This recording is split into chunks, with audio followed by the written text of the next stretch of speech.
लगता था और किसको किसको खराब लगता था? बधाई हो, वो सब अब नहीं है, नहीं है। हाँ, तब अपने पास कॉन्ग्रुएंसी, सिमिलरिटी, वो सब टाइप की चीजें नहीं है। ठीक है। तो अपने पास कोऑर्डिनेट ज्योमेट्री में बेसिकली क्या है? कोऑर्डिनेट्स का एप्लीकेशन। कोऑर्डिनेट समझते हो?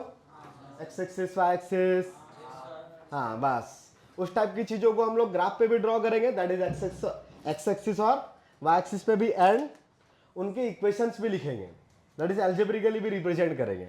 तो पूरे अपने पास पूरा कॉनिक सेक्शन, पूरा कोऑर्डिनेट ज्योमेट्री जो है इसी में है। तो 5 टॉपिक है स्पेशली अपने पास, straight line, circle, parabola, ellipse and hyperbola. तभी हम लोग स्टार्ट करते हैं स्ट्रेट लाइन से। बट उससे पहले थोड़ा बेसिक वाला नॉलेज आपको, 9-10 वाला जो ज्योमेट्री था, कुछ कुछ छोटी छोटी चीजें आपको आनी चाहिए। जैसे फॉर एग्जांपल ट्रायंगल की कितनी साइड्स होती है?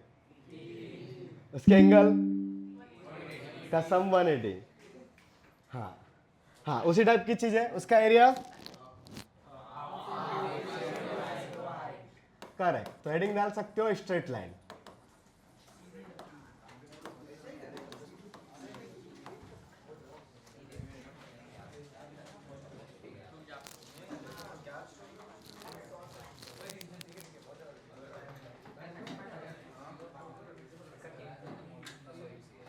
जिसको भी बात करना रहेगा अभी बाहर जा सकता है।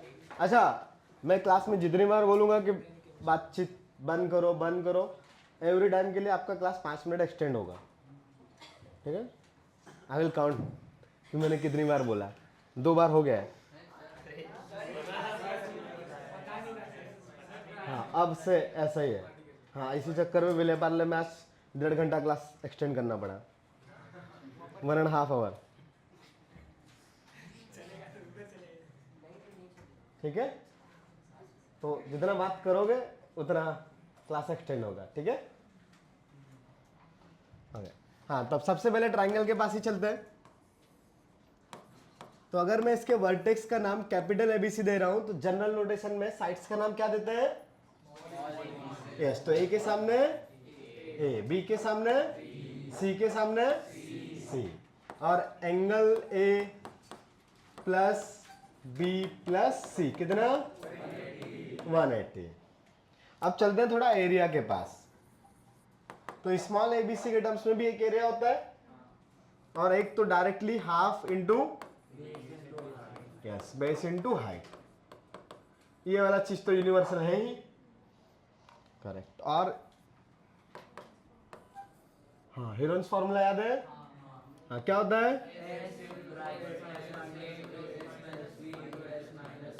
Yes, S into S minus A into S minus B into S minus C, where S is called semi perimeter and perimeter is A plus B plus C. तो सेमी मतलब उसका हाफ। इतना तो आता है अपने को। अभी ट्राइंगल, इक्विलेटरल ट्राइंगल का एरिया, हाँ, अगर साइड्स अपने पास ए और तीसरी भी ए है तो एरिया ऑफ इक्विलेटरल ट्राइंगल, मतलब ये लिख लेने का, ठीक है, नाम वाम सब, √3/4a²। कैसे आता है? अगर गलती से कोई भूल जाए तो हाइट तो निकाल ही सकते हैं ना, अभी तो ट्रिग्नोमेट्री भी आता है। ये 60 है, 60 है तो ये इधर a sin 60 आएगा ना। हाँ, तो ये अगर h है then h will be a sin 60। सही है, करेक्ट। और sin 60 का वैल्यू करेक्ट, तो यहाँ पे पुट करेंगे बेस इंटू हाइट में, तो ये आएगा। तो अगला राइट आइसोसेलेस ट्राइंगल का एरिया की बात करेंगे अभी हम लोग। It's right isosceles triangle.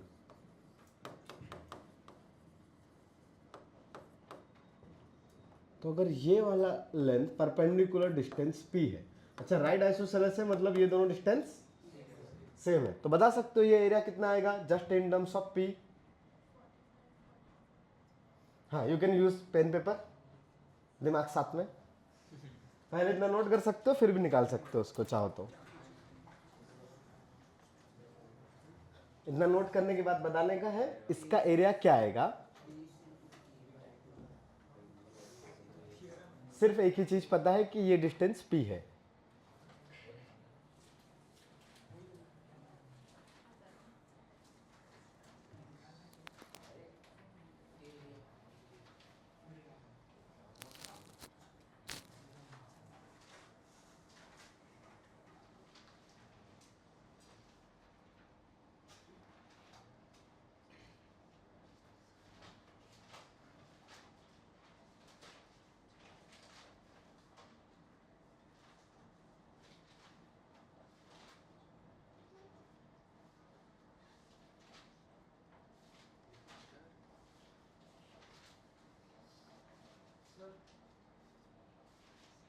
हाँ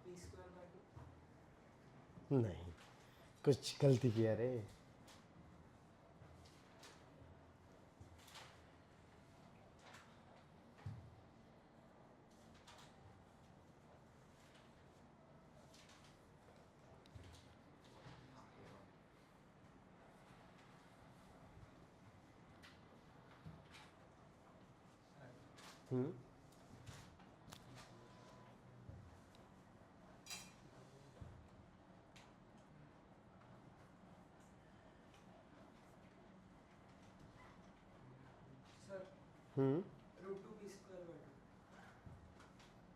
पी के मल्टीप्लाई में रूट टू है कि पी स्क्वायर के मल्टीप्लाई में रूट टू है? तो गलत है।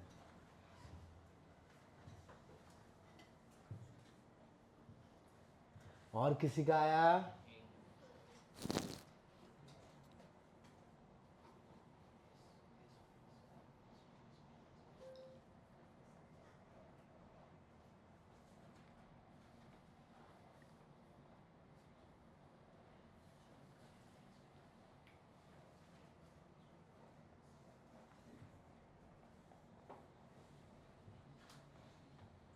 It's right isosceles triangle.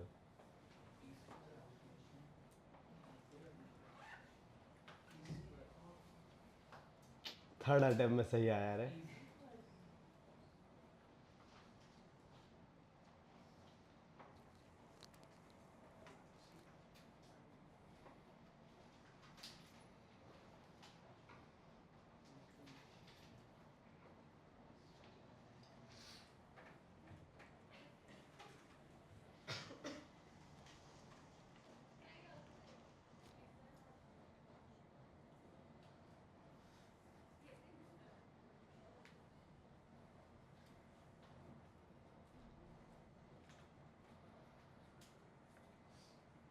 आया क्या?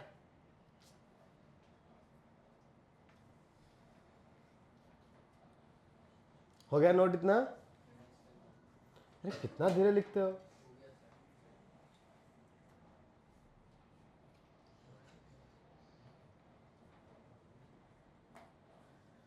हाँ, तो दो तरीके से कर सकते हैं। नो अच्छा, ये तो आइडिया है ना, ट्रायंगल का एरिया मतलब हाफ बेस इनटू हाइट, इधर ही लिख के रखा है हमने। हाँ, तो ये जो भी लेंथ आएगी, लेट्स अगर ये x है तो आइसोसेलेस ट्रायंगल है तो ये लेंथ भी, हाइट भी कितनी आएगी? x। सही है, तो हमें जस्ट x फाइंड करना है क्या? तो अब x या तो आप डायरेक्टली पाइथागोरस से फाइंड करो या फिर ट्रिग्नोमेट्री से फाइंड करो। किससे करना है? दोनों से कर लेते हैं। अच्छा, ये अगर राइट आइसोसेलेस ट्रायंगल है, इधर तो 90 डिग्री था ना, तो ये छोटा एंगल कितना आएगा? इस एंगल और ये एंगल के इक्वल आएंगे ना दोनों, तो ये कितना हो जाएगा? 45। अच्छा, ये 90 है तो इस साइड भी तो कितना आएगा? 90। तो वापस से इस साइड में एंगल कितना? 45। तो फिर से दो एंगल 45 45 हो गए क्या? अगर ये दोनों एंगल 45 है तो ये जो मान लो मैंने ट्रायंगल का नाम दिया A B C, so A B C was a right isosceles triangle, then A B एक और नाम दिया मैंने डी, तो ए बी डी भी कैसा होगा? Right isosceles triangle. सही है, तो ये 45 45 के अपोजिट साइड्स जो रहेगी वो सेम रहेगी। तो इस 45 के सामने कितना है? P। इस 45 के सामने में कितना आएगा? P। तो ये लेंथ, ये आधी वाली कितनी हो गई? P। अरे ये P तो ये भी P ना। अच्छा, सेम चीज अब ऊपर वाले ट्रायंगल के लिए भी है क्या? ये एंगल कितना है? 45, ये 90, ये भी कितना है? तो अगर ये P है, इस 45 के सामने का P है, तो दूसरे वाले 45 के सामने भी क्या आएगा? P। तो आप चाहो तो आप ऐसे भी देख सकते हो, ये पूरा लेंथ कितना हुआ 2p। आप या तो x निकालो या फिर डायरेक्टली भी देख सकते हैं। देखो कैसे, अगर मान लो मैंने इधर से देखा तो बेस मुझे BC दिखाई देगा क्या?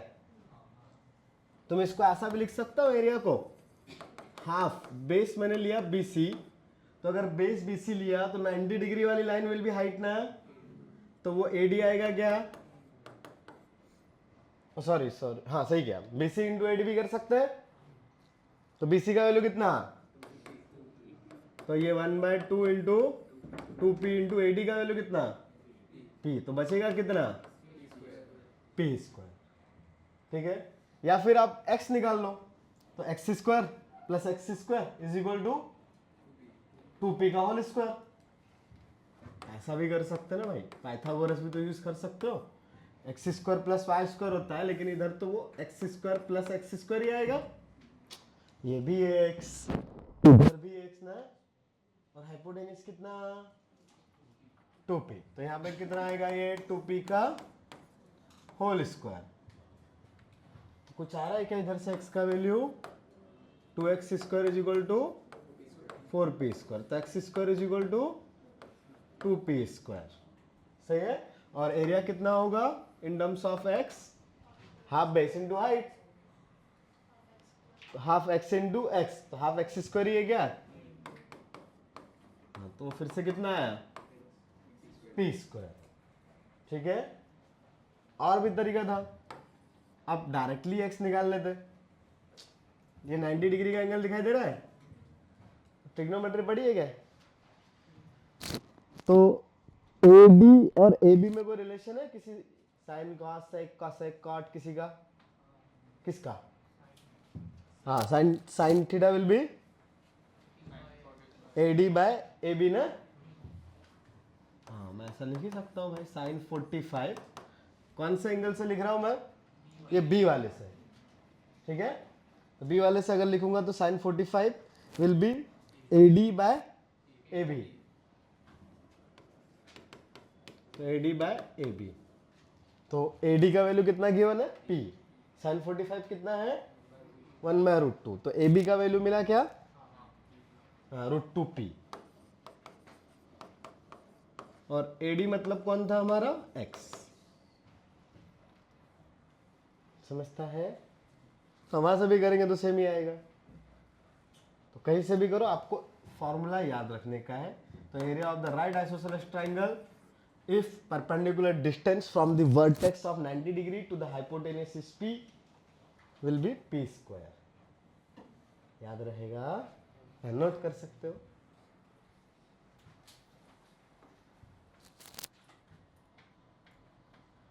कोई एक तरीका भी कर लिया तो चलेगा। कुछ समझ रहा है? गुड।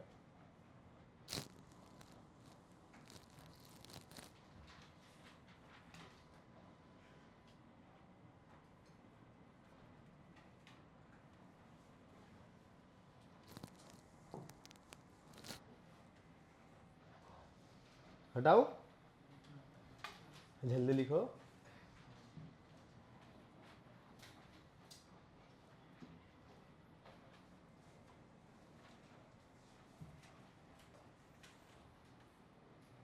cos 18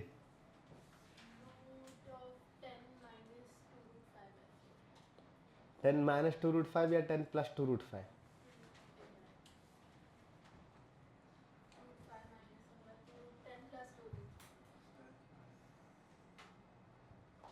तो tan sin 25 बड़ा होगा या cos 25?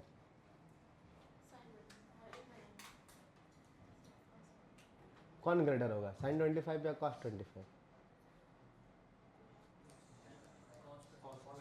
हाँ, ऊपर से आता है ना ग्राफ। अरे ग्राफ दिखता है ना, इससे ऊपर से आता है cos का। सही है। चलो अभी हो गया ये।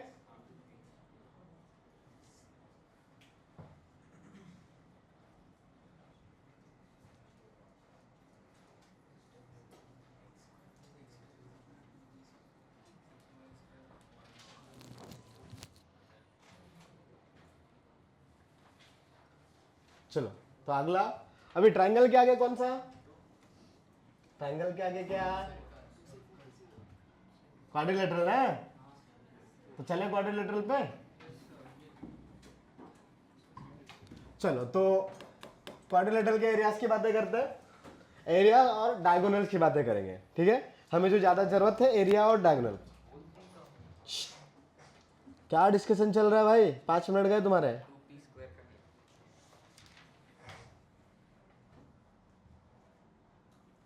हाँ तो सबसे पहला कौन सा, अरे सबसे आसान सा। हाँ तो अगर उसका साइड ए है तो एरिया, हाँ यहाँ पे नाम लिखते रहने का स्क्वायर। अच्छा इसके डायगोनल्स का कुछ प्रॉपर्टी, कितने डिग्री पे इंटरसेक्ट करता है, इक्वल भी होता है। हाँ तो दूसरा पॉइंट भी लिखने का, इसमें लिखते चलो साथ में। पहला square area A square,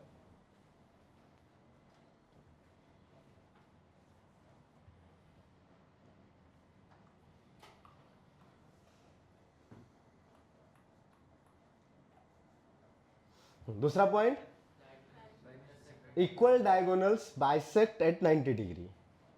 equal भी होते हैं डायगोनल्स, बाइसेक्ट भी करते हैं और 90 डिग्री पे भी बाइसेक्ट करते हैं।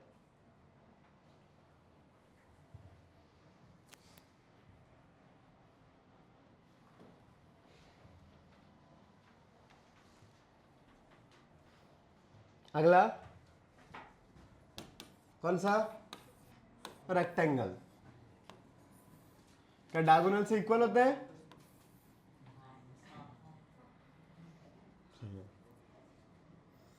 बाइसेक्ट करते हैं। अगर ये ए है और ये बी है तो एरिया ए बी। अच्छा अगर ये लेंथ डायगोनल का ये डी है और ये भी डी है और ये बीच का एंगल थीटा है तो इसका एरिया डी के टर्म्स में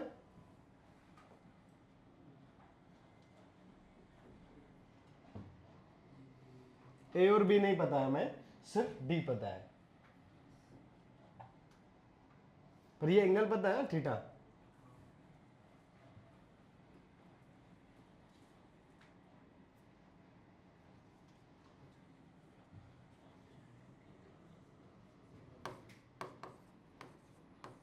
कैसे आया बता सकते हो क्या,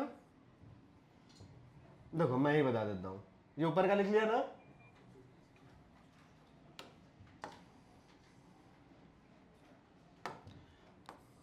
थोड़ा बड़ा बनाएंगे तो दिखेगा। ये ऐसा कुछ है, ये एक डायगोनल है, दूसरा डायगोनल इधर है, इक्वल आएंगे ये तो समझता है, दोनों की लेंथ सेम होगी डी। अगर ये एंगल थीटा है, अच्छा यहां से इधर मैंने परपेंडिकुलर डाला, दैट इज 90 डिग्री, डाल सकते हैं ना ऐसा। तो अगर ये ए बी सी और डी है तो ए बी सी डी में ये दोनों ट्राइंगल जो दिख रहे हैं A B D and B C D, equal area क्या आएंगे। अच्छा तो अब अगर मैंने ट्राइंगल लिया बी सी डी वाला तो उसका बेस बी डी ले सकता हूं, बी डी का लेंथ कितना, डी ना। हाँ अच्छा इसका हाइट निकाल सकते हैं क्या, ये पूरा चीज डी था तो ये आधा आएगा ना, डी बाई टू, और ये एंगल थीटा है, इधर कितना है 90 डिग्री। तो अगर इधर 90 डिग्री है तो राइट एंगल ट्राइंगल से हाइपोटेनियस पता है, परपेंडिकुलर निकाल सकते हैं, पॉसिबल है। हाँ कैसे कितना आएगा तो बताओ, डी बाई टू। हाँ तो हाइट मिल गया ना और बेस दिख रहा है, तो पूरा क्वाड्रिलेटरल का एरिया कितना आएगा, ये हाफ इंटू बेस, बेस कितना था ट्राइंगल का बी डी ना, हाइट कितना है D by two sine theta. लेकिन ये तो एक ट्राइंगल का एरिया हुआ, हमें और क्या करना पड़ेगा, तो 2 से मल्टीप्लाई, तो 2 से 2 कट जाएगा तो कितना बचेगा, half D square sine theta बचेगा क्या, ठीक है। लिख सकते हो ये भी।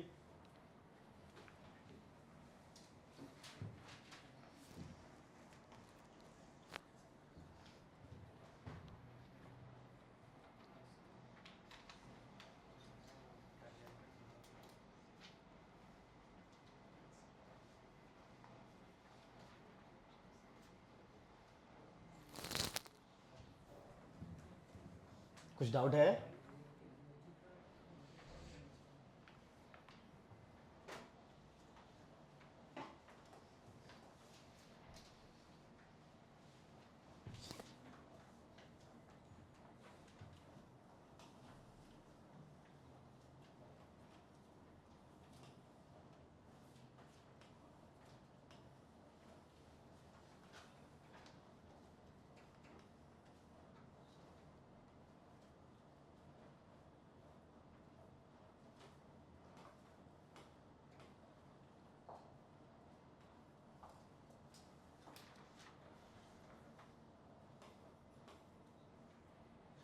कौन है? हाँ, तो अगला रोम्बस।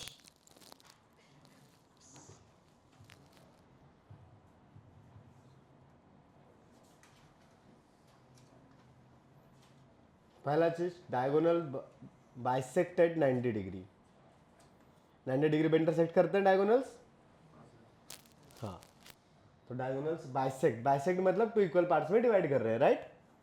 तो डायगोनल्स बाइसेक्ट एट 90 डिग्री। अच्छा, डायगोनल इक्वल होते हैं या अलग अलग होते हैं? हाँ, तो ये पॉइंट भी लिख लो, diagonals are not equal.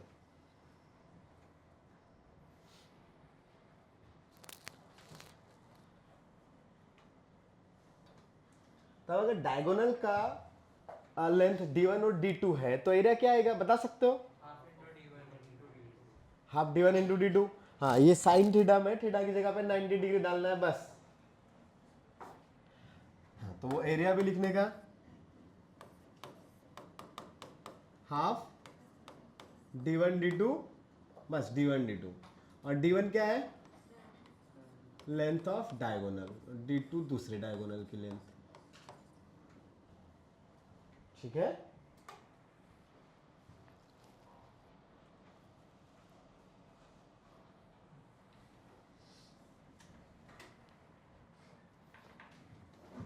Diagonal वाला पॉइंट लिख लिया ना? डायगोनल्स आर नॉट इक्वल, और एक दूसरा diagonals bisect at 90 degree. Bisect बोलने का मतलब यहाँ पे ये दोनों इक्वल इक्वल पार्ट्स में डिवाइड होंगे। ठीक है? अगला पॉइंट कौन आएगा? Yes, parallelogram.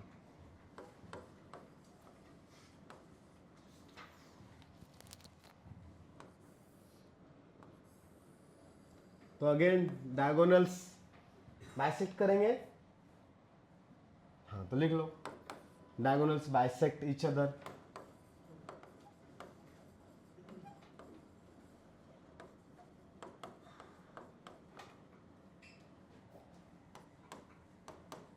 और क्या इक्वल होता है क्या डायगोनल? नहीं, तो एक का लेंथ अगर मैं d1 लूंगा तो दूसरे का d2। और अगर अच्छा 90 डिग्री पे बाइसेक्ट करते हैं या किसी और एंगल पे? किसी और एंगल पे ना, रेक्टेंगल को टिल्ट करेंगे तो बनेगा ना ये। करेक्ट। तो इसको क्या लिखूं मैं? थीटा। तो बताओ एरिया कितना आएगा d1 d2 के टर्म में? एरिया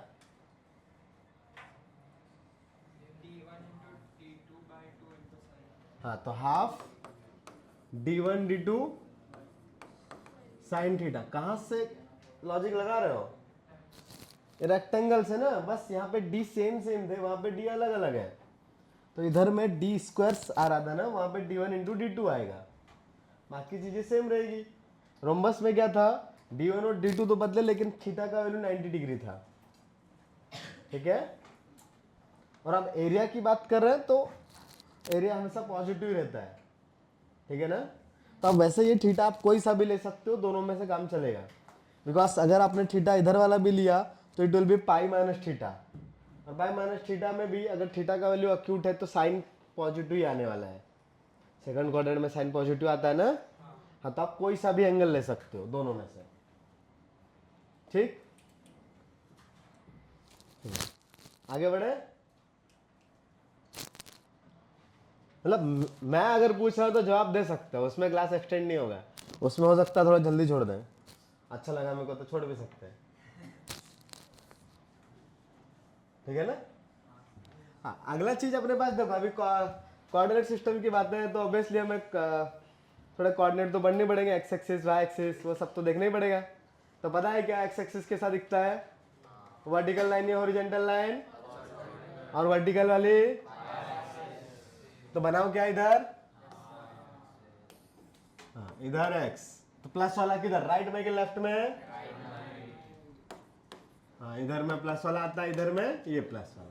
तो अगर मान लो मैंने इस कोऑर्डिनेट, यहाँ पे कोई पॉइंट है जिसके कोऑर्डिनेट लिए x1 कॉमा y1, तो इसका x एक्सिस से डिस्टेंस कितना है,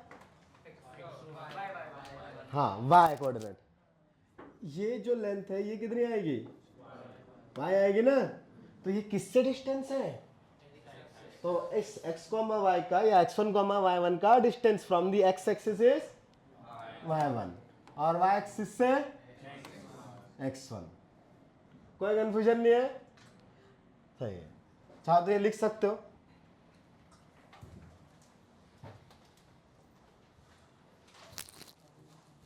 एक्स एक्सिस और वाई एक्सिस बना के distance of a point x1 comma y1 from x axis.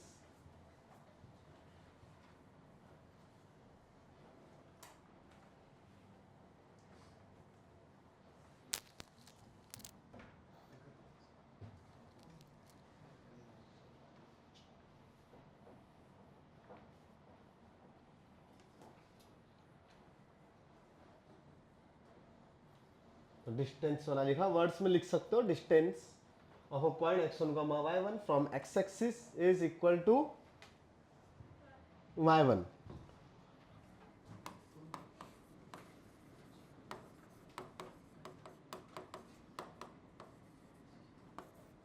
और from y axis will be x1, ठीक है।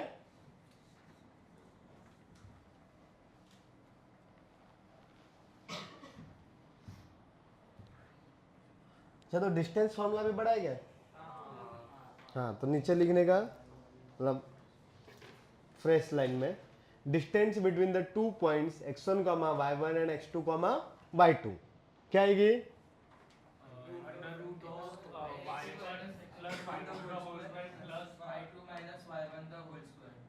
सही बात है, तुम लोग को तो आता है।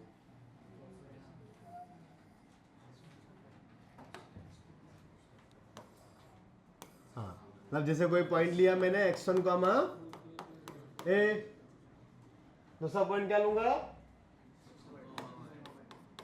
x2 कॉमा y2, तो मुझे ये डिस्टेंस चाहिए दोनों के बीच का d, कैसे निकालता है, पाइथागोरस। अच्छा ये वाला अगर मैंने बात किया तो इस पॉइंट को ऐसे मिलाया अगर ऐसे, तो ये जो पॉइंट है इसका x कोऑर्डिनेट कितना आएगा बता सकते हो क्या, कितना आएगा, x कोऑर्डिनेट पूछा है, x2, ऐसे वर्टिकल लाइन पे हमेशा x कोऑर्डिनेट सेम रहता है क्या, ये वर्टिकल लाइन है ना, तो इधर x2 आएगा ना, तो यहाँ पे भी क्या आएगा x2। अच्छा हॉरिजॉन्टल लाइन पे कौन कांस्टेंट रहता है, y या x, y, तो इधर क्या आ जाएगा y1 ना, हाँ। अच्छा अभी अभी हमने पढ़ा ये पूरा डिस्टेंस कितना, इस y कोऑर्डिनेट के इक्वल, दैट इज y2, ये वाला डिस्टेंस कितना, तो ये वाला y1 है, ये पूरा y2 है, तो ये कितना बचेगा, हाँ y2 माइनस y1, और ये वाला ये x2 माइनस x1 बचेगा क्या, बिकॉज इतना बड़ा x2 था, और ये वाला कितना है x1 है, तो बीच वाला part will be x2 minus x1। हाँ तो पाइथागोरस अप्लाई करते आता है, हाँ तो ये वाला लेंथ और ये वाले लेंथ का स्क्वायर का सम विल बी डी स्क्वायर, तो डी विल बी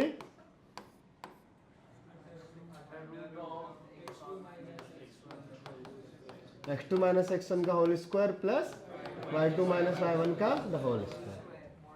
हाँ बेटा खड़े हो जाओ, हाँ जाओ बाहर जाओ, चलो खड़े हो जाओ, खड़े हो जाओ, आ जाओ आ जाओ।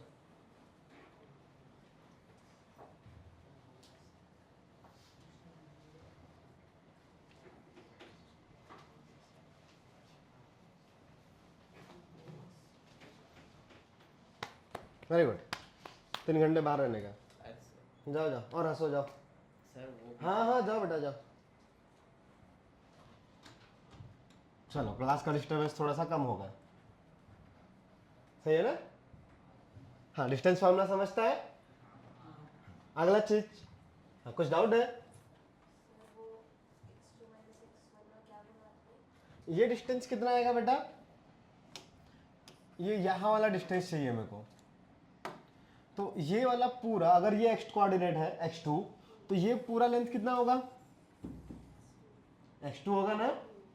हाँ, तो इस पॉइंट से लेके इधर का मैं पूरा लेंथ यहाँ पे बना रहा हूँ x2, ठीक है? इस पॉइंट का x कोऑर्डिनेट कितना है? हाँ, x1। तो ये डिस्टेंस कितनी होगी?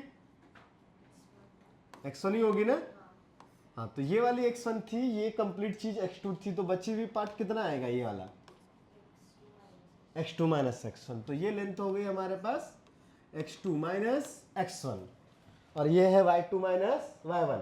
तो ये तो 90 डिग्री बनाता है ना यहाँ पे एंगल। तो अगर इधर 90 डिग्री है तो दोनों के स्क्वायर्स का सम का रूट हाइपोटेनस आएगा ना, और hypotenuse is the required D ना। हाँ, वही लिखा है हमने, ठीक है। अगला चीज है सेक्शन फार्मूला। देखो सेक्शन फार्मूला पढ़ के रखा है। चलो लिखते हैं, पहले ये नोट करो जल्दी से।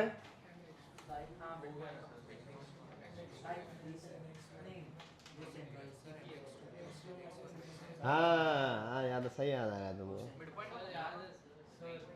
चलो अच्छी बात है, गुड। अरे ठीक है ना, याद है तो अच्छी बात है रे, लिख लेते हैं अभी। हाँ, मैं लिख रहा हूं ना इधर। चलो इसको हटाओ।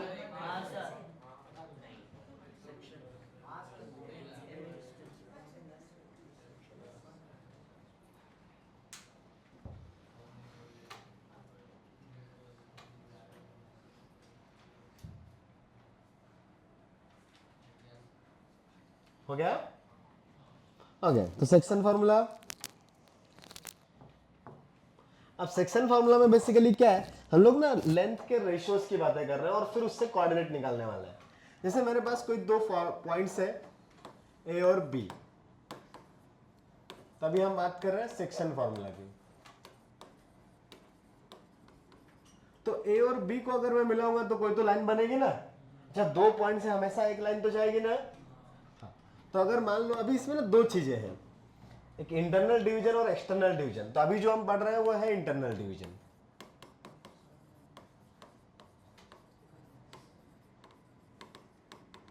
इंटरनल डिवीजन का मतलब क्या? अगर मान लो ए और बी के बीच में कोई एक पॉइंट है P, तो ये जो लेंथ है AP, लेंथ को ऐसे कैपिटल लेटर से डिनोट करते हैं, ठीक है? AP by PB। अगर मैंने इसको m/n लिया, m बाय n, मतलब ये वाला लेंथ m नहीं है, इसका और इसका रेशियो m बाय n है। जैसे लेंथ भाई 10 हो गई और 5 हो गया, तो 10 बाय 5 विल बी 2 आएगा। तो रेशियो m/n है, ठीक है?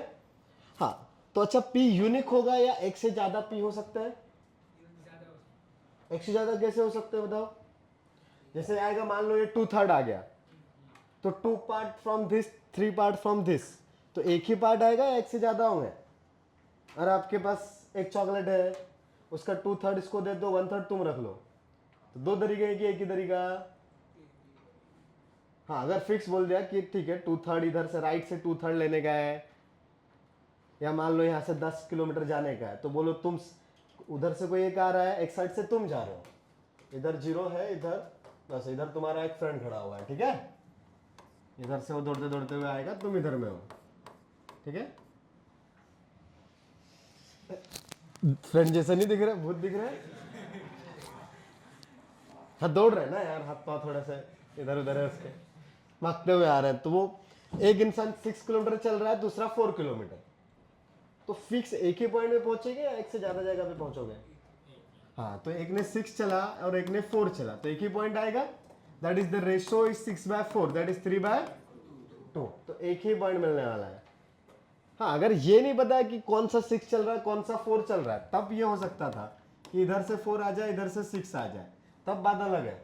अभी पता है इधर वाला इंसान 6 चल रहा है, इधर वाला 4 चल रहा है। तो अगर ऐसे ही m/n की बात करेंगे तो एक ही पॉइंट मिलेगा। तो अगर ये पॉइंट मान लो A है x1, y1, B x2, y2, अब P जो है लेट्स x कॉमा y है, तो मुझे x और y के कोऑर्डिनेट्स चाहिए। अभी ये निकालने का तरीका क्या है, देखो x और y दो अननोन्स है, दो अननोन्स को फाइंड करने के लिए कितने इक्वेशंस चाहिए, दो। तो एक इक्वेशन तो ये आ जाएगी AP plus PB will be AB, नहीं AP plus PB will be AP ना, एक इक्वेशन मिली।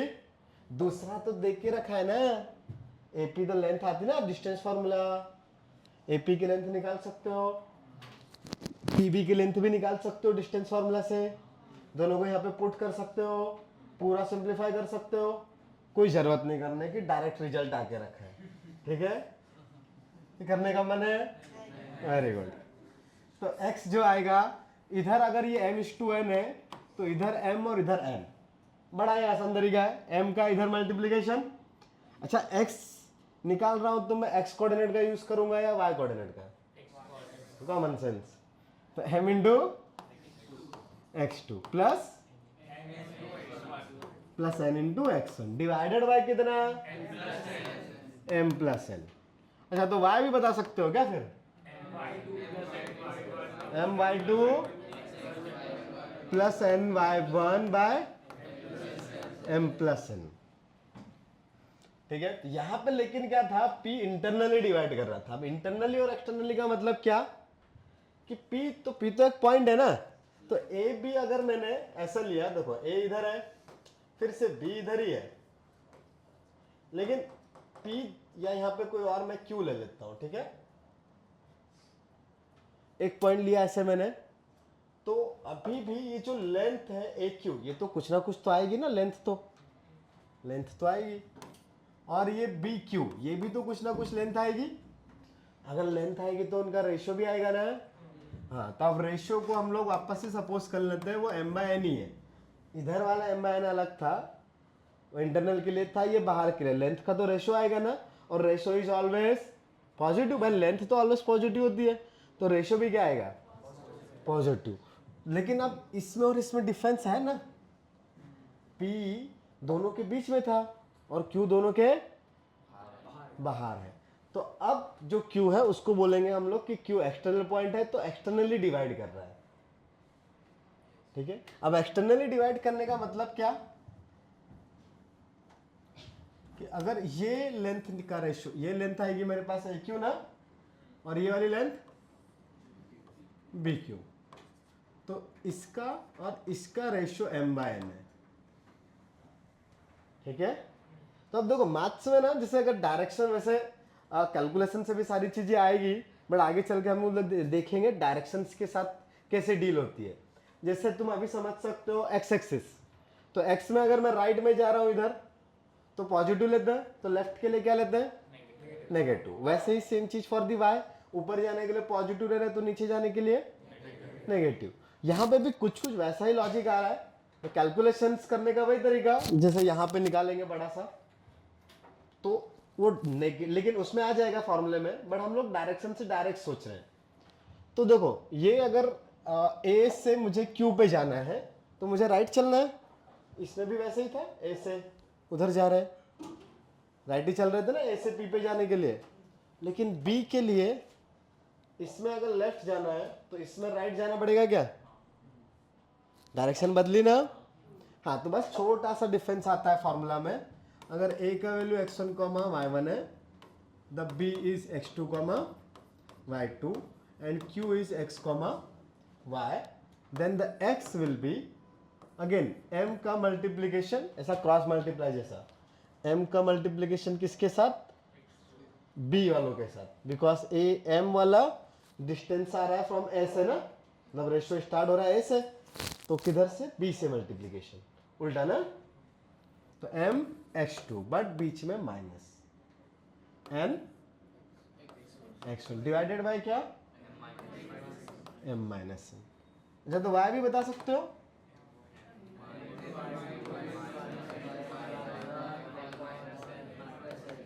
हाँ, तो जो अपने पास इंटरनल डिवीजन के लिए दोनों जगह पे प्लस प्लस था, एक्सटर्नल के लिए दोनों जगह पे क्या आ रहा है, माइनस। तो लिख सकते हो ये दोनों चीजें, इसमें किसी को कुछ doubt,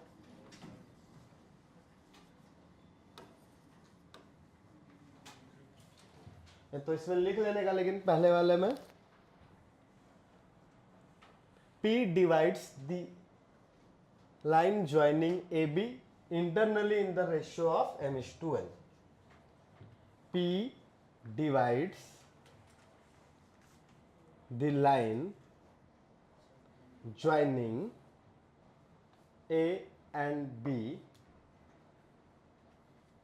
P divides the line joining A and B internally in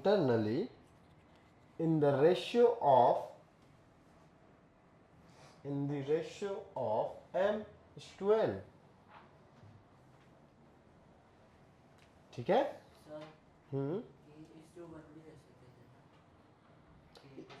वो जब हमें सपोज करने की जरूरत पड़ेगी तब k:1 लेंगे. ये गिवन चीज है m:2n. तब गिवन चीज है तो m को m रहने दो, n को n ही रहने दो. m को फ्रैक्शन में ले जाने का अभी जरूरत नहीं है.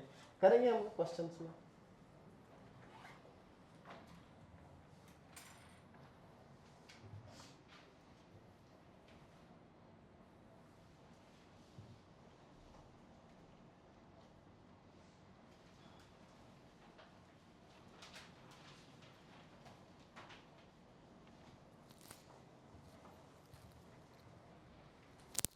लिख लिया?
आगे बढ़े. नीचे एक नोट करके लिखने का.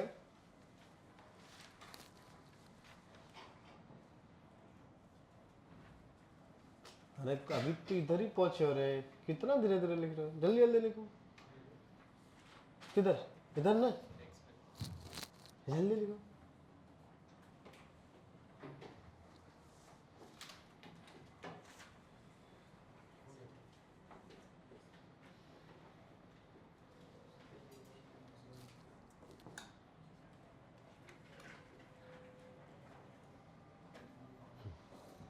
अभी नोट में हम लोग क्या लिखने वाले हैं बेसिकली. देखो, अगर कहीं पे लिखा है 3/2 तो क्या मैं इसको ऐसा भी लिख सकता हूँ 3/2 divided by 1.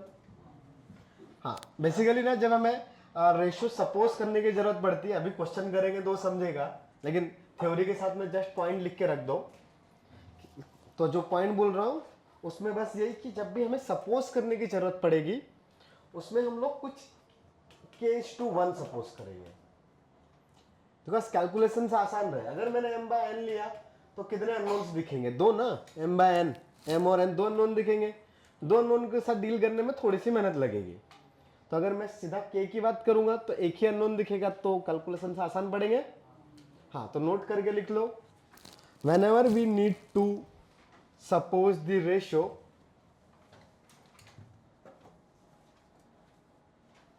we will need to suppose the ratio, we will take क्या लेंगे?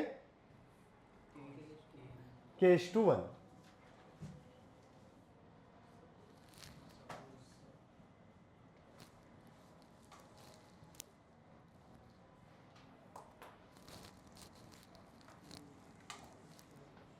अब एक और चीज है छोटा सा. आप मतलब थोड़ा बहुत ज़्यादा अभी समझ नहीं पाओगे डीप में उसको, बिकॉज सीरीज नहीं पढ़ा है. बट डेफिनेशन टाइप का जो पार्ट है, मतलब ठीक है, आपको इन्फॉर्मेशन रहे कि अच्छा ये चीज़ें ऐसे होती है, हम उतनी बात करते हैं अभी. ठीक है, बहुत ज़्यादा उस पर क्वेश्चन हम नहीं कर पाएंगे अभी. हाँ तो हेडिंग डालने का है छोटा सा, हार्मोनिक कॉन्जुगेट। हार्मोनिक कॉन्जुगेट,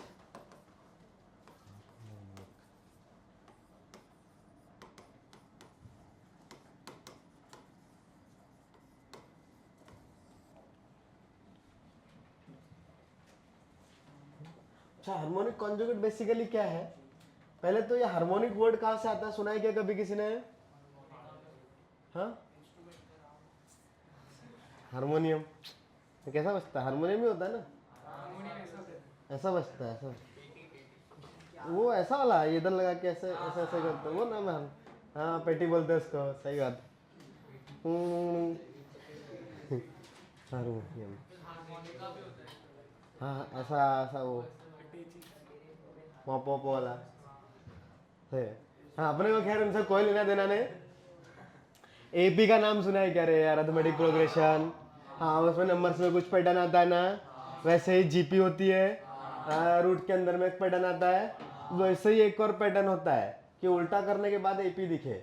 जैसे एपी क्या होती है, कॉमन डिफरेंस ना, 2 4 6 8 10, तो उल्टा 1/2 1/4 1/6 1/8 1/10, ऐसा सीरीज कुछ होता है, तो उसका नाम होता है हार्मोनिक सीरीज। ये सब चीजें तुम पढ़ोगे सीक्वेंस एंड सीरीज में, ठीक है, वहां से नाम आता है हार्मोनिक। तो यहाँ पे लेकिन हार्मोनिक कॉन्जुगेट क्यों है? अगर मान लो अपने पास ऐसे दो पॉइंट है ए और बी, तो उनको अंदर से कोई नंबर डिवाइड कर सकता ना, कोई पॉइंट पी m/n के रेशो में, तो सेम रेशो में तो बाहर से भी तो कोई पॉइंट डिवाइड कर सकता है, ये भी तो m/n हो सकता है, बताओ, हो सकता है ना? हाँ तो ऐसे दो पॉइंट्स जो सेम लाइन सेगमेंट को सेम रेशियो में डिवाइड कर रहे हैं, बट एक इंटरनली कर रहा है और दूसरा एक्सटर्नली, तो उसके लिए कुछ स्पेशल रिजल्ट्स आता है यहां से। तो रिजल्ट्स में अपने पास ये जो लेंथ ए बी है, ए बी, उसका वैल्यू आता है 2 टाइम्स ऑफ ए पी, मतलब ये वाला लेंथ इंटू ये बड़ा वाला ए क्यू डिवाइडेड बाय इन दोनों का sum, A P plus A Q. ये स्पेशल चीज है एचपी की, ये एचपी में पढ़ेंगे अभी, ठीक है। जैसे एचपी मतलब हार्मोनिक प्रोग्रेशन, जैसे एपी का होता है ना a+b/2, हाँ वैसे ही इसका कुछ ऐसा आता है। ये सब चीजें हम बाद में देखेंगे, ठीक है। हाँ तो इस ऐसा रिलेशन होने की वजह से P और Q को हम लोग बोलते हैं हार्मोनिक कॉन्जुगेट। तो चीजें जस्ट कभी कभी ऐसे पूछी जाती है, find the harmonic conjugate of the P, मतलब पॉइंट P देके रखा हुआ है आपको, A गिवन है, B गिवन है, Q निकालना है, बट आपको पता तो होना चाहिए ना। हाँ अभी वो करेंगे, तो अभी सेक्शन फार्मूला का यूज कर सकते हैं, तो आपको जस्ट ये पता होना चाहिए कि Q क्या है, ठीक है। हाँ तो लिखो,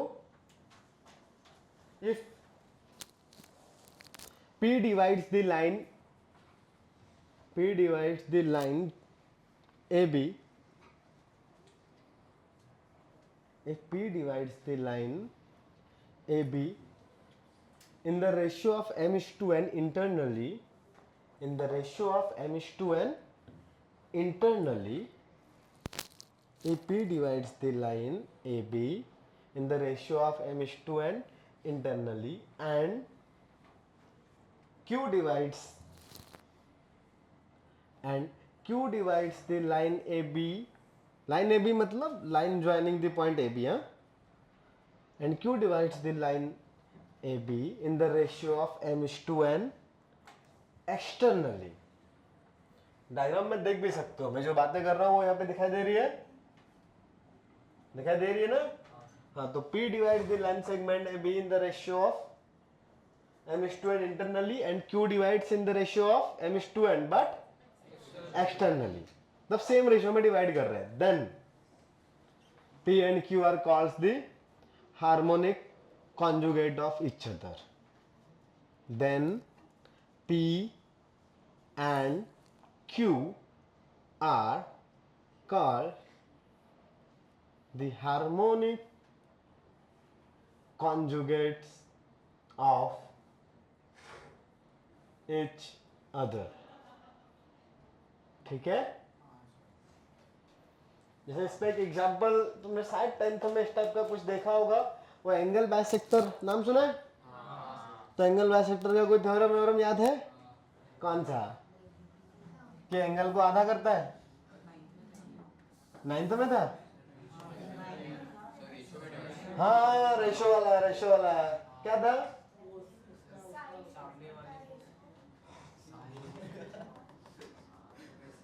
करेक्ट। अगर जैसे कोई भी एंगल है उसको अगर मैं ऐसे डिवाइड कर रहा हूं इक्वल इक्वल पार्ट्स में, तो ये जो पॉइंट है, मान लो ये ट्राइंगल था ए बी सी और ये पॉइंट आया मान लो डी।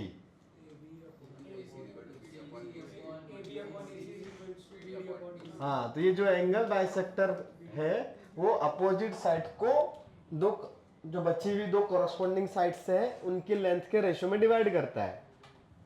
जैसे ये डी जो है ना, अगर किसी को नहीं पता हो तो B D by D C, ये डी कौन है?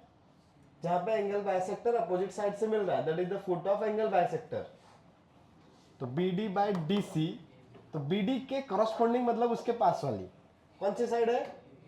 A B, divided by D C के सामने कौन सी आएगी? ए सी। ठीक है, तो डी डिवाइड कर रहा है बी सी को in the ratio of A B by A C. ठीक है, कुछ समझ तो नहीं रहा नहीं? तुम्हारे पीछे वालों को समझ रहा है? बिना देखे समझ जाता है तुमको? हाँ, तुम तीनों को बिना देखे समझ जाता है? हाँ, ये सब अच्छा पहले से आता है इसलिए नहीं देख रहे थे?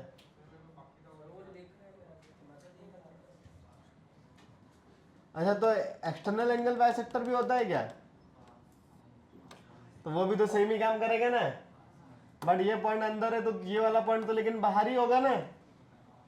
तो D1 जिस रेशियो में डिवाइड कर रहा था वो साइड्स का रेशियो था, D2 भी तो सेम रेशियो में डिवाइड करेगा ना।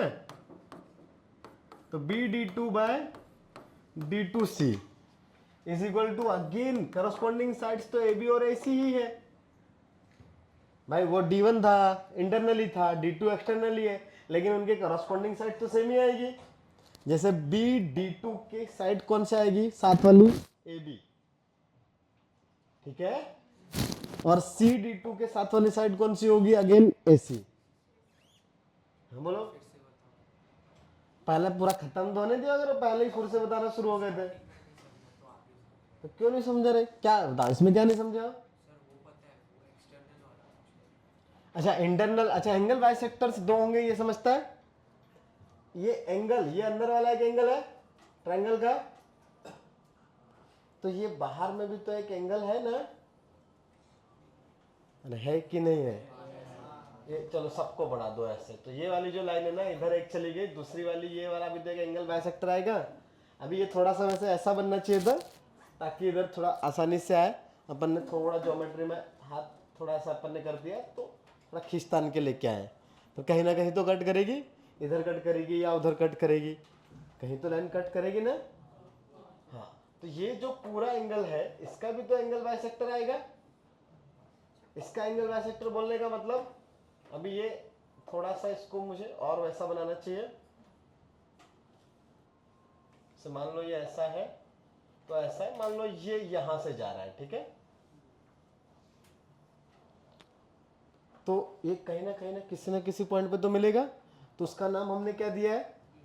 D2। अब again D2 is the foot of angle bisector, और D1 भी तो वैसे ही था ना, तो D1 जो प्रॉपर्टी फॉलो करेगा D2 भी सेम प्रॉपर्टी फॉलो करेगा। तो D1 क्या फॉलो कर रहा है कि अगर मैं लेंथ निकालूंगा दोनों वर्टेक्स से B और C से, तो उनकी साइड लेंथ का रेशियो क्या आएगा?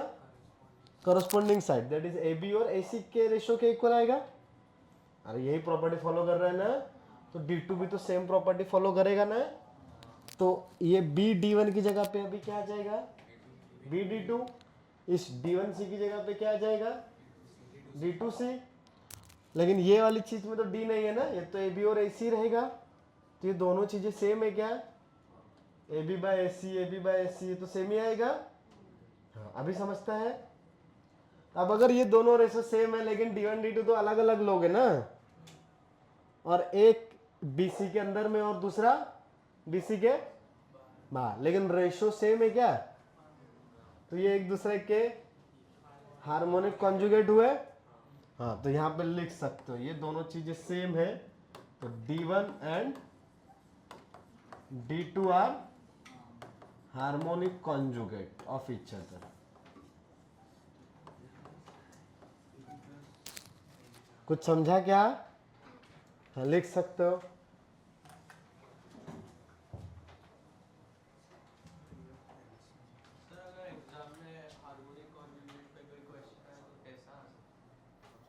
पहले तो डायरेक्टली यही आ जाएगा, find the harmonic conjugate of this.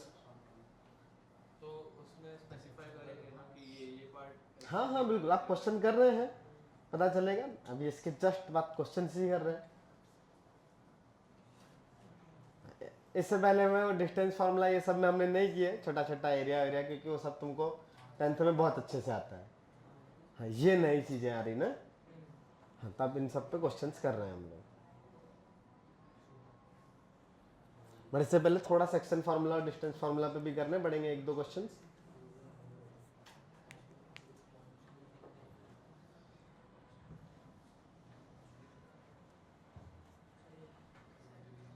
क्या हुआ?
चलो, तो छोटे छोटे कुछ क्वेश्चंस लिखो।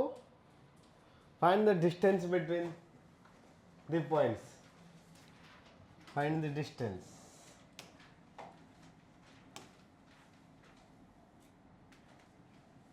अच्छा, ये लिखा ना इधर इसमें statement, P divides internally, Q divides externally, then P and Q are called the harmonic conjugate of each other. चलो, तो कुछ छोटे छोटे पॉइंट लिखने का, छोटे छोटे क्वेश्चंस लिखने का। Find the distance between -1, 2 and 3, 5। बताओ कितना आएगा?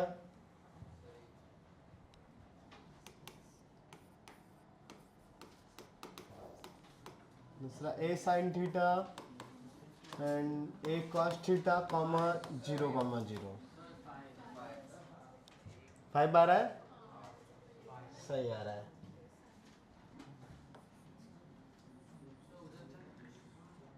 हाँ,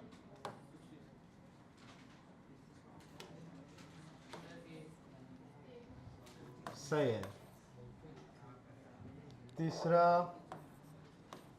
AD², 280 एंड A, 0।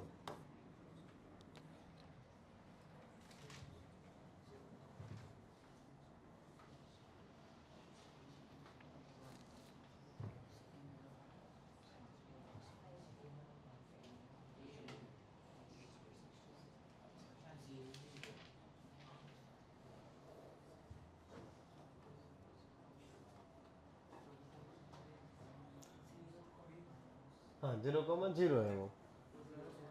पहले वाले का सबका आया 5।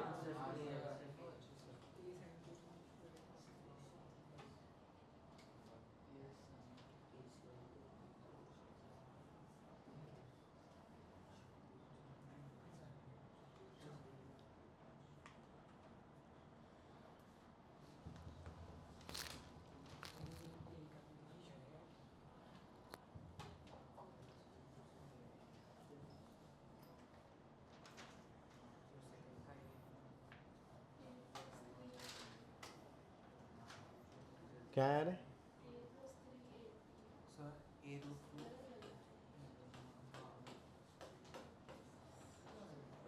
ए रूट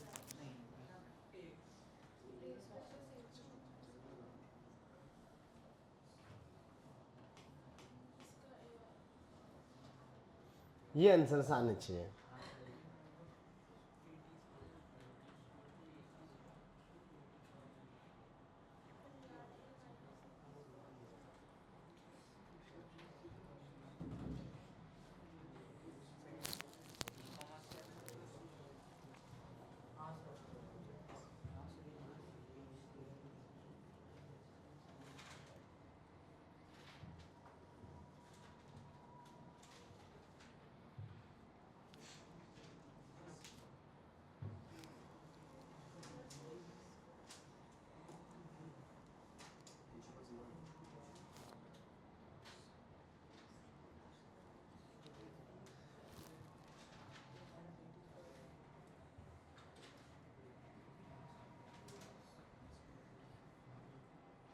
और किसी के आए तीनों?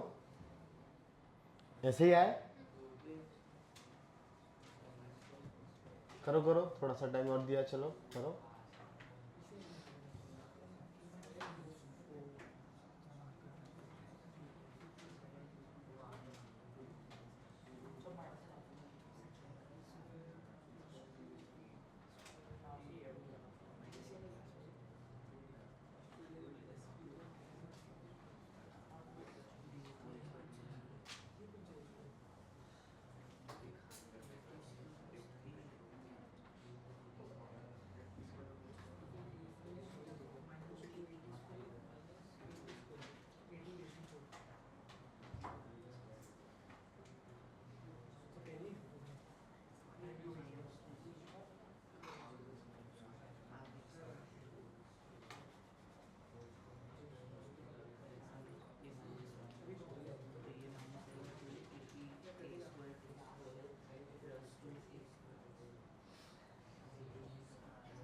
हो गया?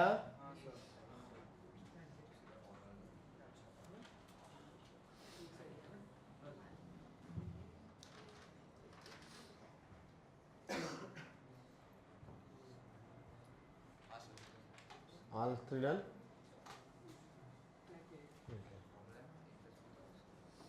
हाँ सही सोच रहे हो।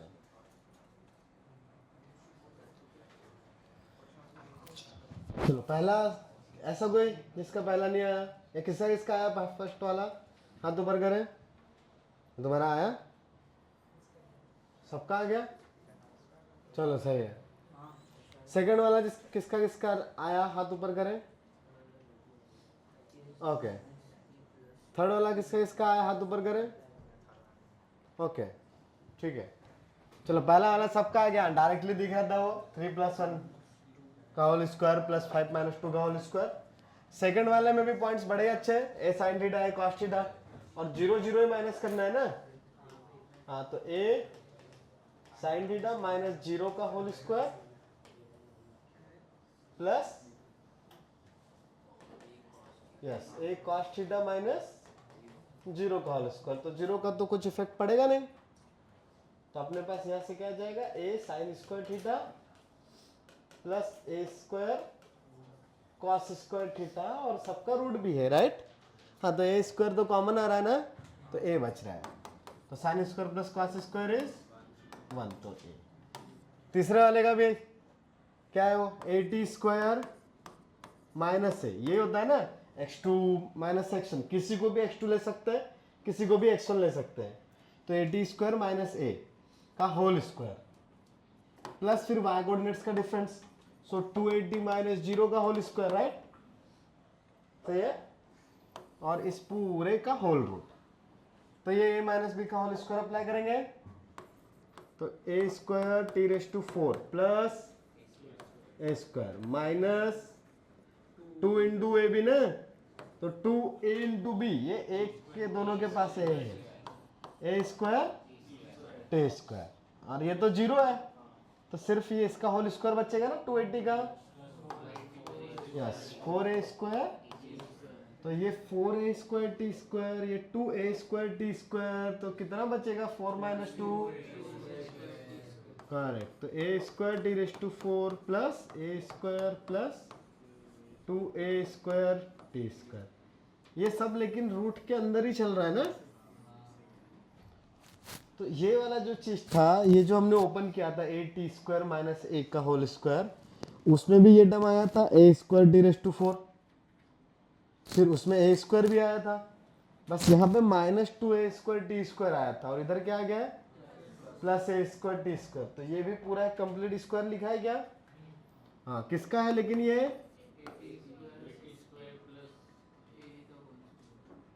हाँ, a² प्लस a, इस पूरे का होल स्क्वायर होगा, तो ये कटेगा तो it will be a² plus a। सही है?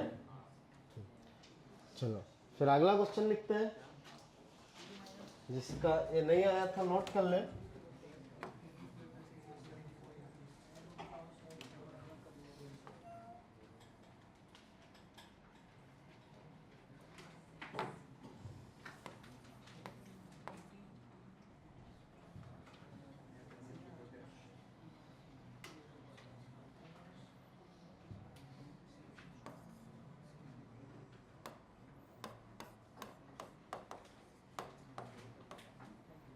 Find the point of trisection, points of trisection.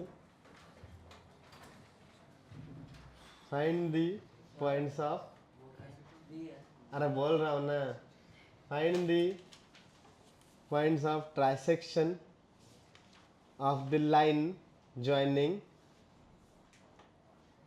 3,1 and -8,2.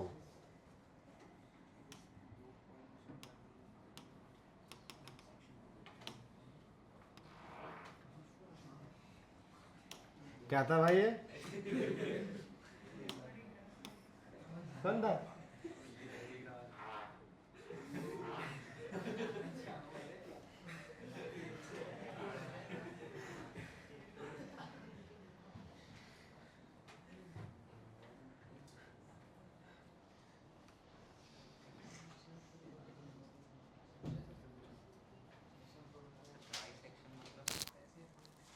ट्रांससेक्शन मतलब क्या होगा?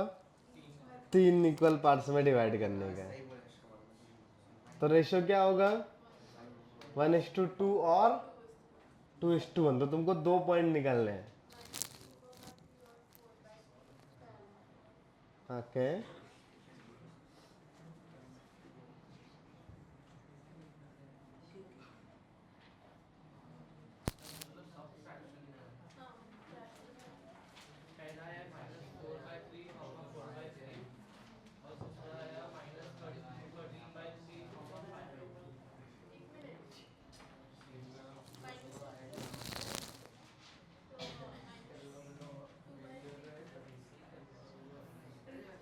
अबे किधर चले गए?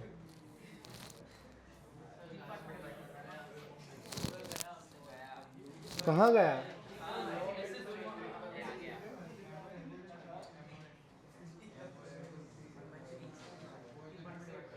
ये मैंने लिखा है ना सब।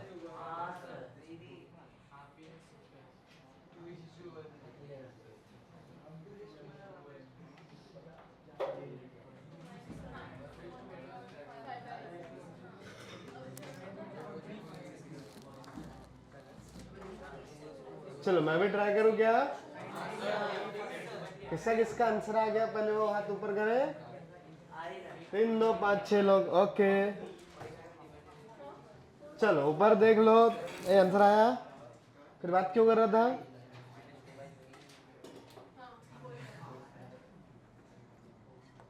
देखो, एक पॉइंट दे रखा है तुमको 3,1, दूसरा पॉइंट दे के रखा हुआ है -8,2। तो पहला चीज क्वेश्चन में बोला है फाइंड द पॉइंट ऑफ ट्रांससेक्शन। तो ट्रांससेक्शन मतलब 3 इक्वल पार्ट्स में डिवाइड करने वाला। तो 3 इक्वल पार्ट्स में तो ऐसे डिवाइड होगा ना ये। तो कितने पॉइंट्स की जरूरत है उसके लिए? अब 2 ना, बीच में और 1 2 3 4, ये 4 है लेकिन ठीक है, बीच में तो और 2 चाहिए ना बस।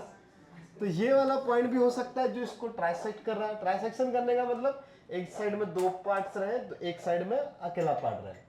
तो अगर यहाँ पे बात करूंगा तो रेशियो क्या आएगा, 1:2। अगर इसकी बात करूंगा तो हाँ, तो ये 2:1 था।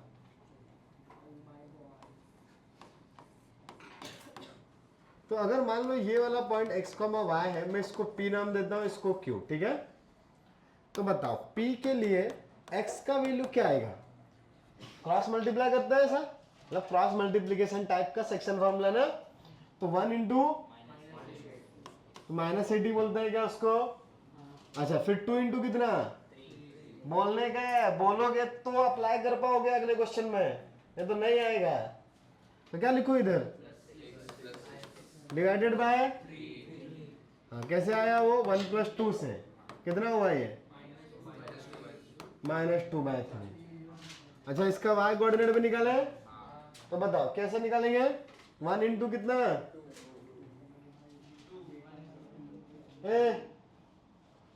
इधर देखने का है, फिर भी इधर देखने का है, और बात नहीं करने का, वरना दरवाजा खुला है, जाना है, तुम्हारा दोस्त इंतजार कर रहा है उधर। तो भाई कितना लिखूं, 1 इंटू 2 प्लस 2 इंटू इधर का 1, ऐसा ना, डिवाइडेड बाय 1 + 2, तो कितना हुआ ये, हाँ, तो ये पॉइंट कितना आ गया P,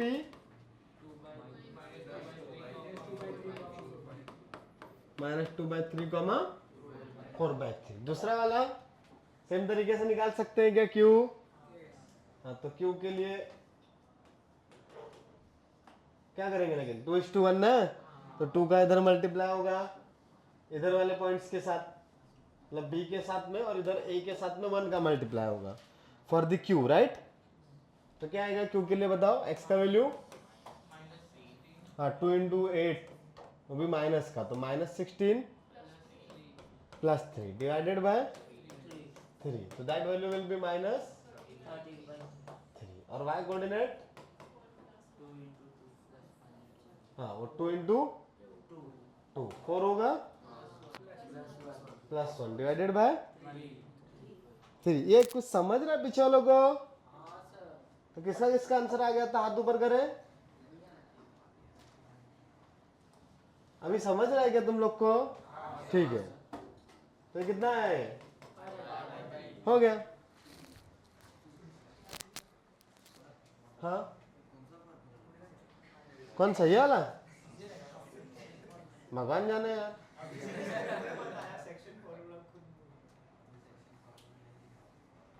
सेक्शन फॉर्मूला नहीं पता, नहीं दिख रहा, क्यों नहीं दिख रहा बेटा, हाँ वो आंख बंद करने के बाद थोड़ी दिखता है, आंखें खुली होनी पड़ती है, और जब इधर में कुछ लिख रहा होता है तब इधर देखना पड़ता है। वो तो पहले से ही बोल दिया था मैंने, क्वेश्चन करवाने से पहले, कुछ समझेगा नहीं अपने को, उसके लिए ऊपर देखना पड़ता है, गर्दन सीधी रखनी पड़ती है, बहुत मेहनत लगती है भाई, ऐसे थोड़ी समझ जाएगा, मजा आएगा, अपन देखेंगे नहीं, ऐसे अंतर्यामी है, कोई है जादू वादू ऐसा, कोई जड़ी बूटी तो दे दो भाई सबको, देखेंगे नहीं, सुनेंगे नहीं, और अपने को आ जाएगा, ऐसे थोड़ी पॉसिबल है बेटा, इम्पॉसिबल।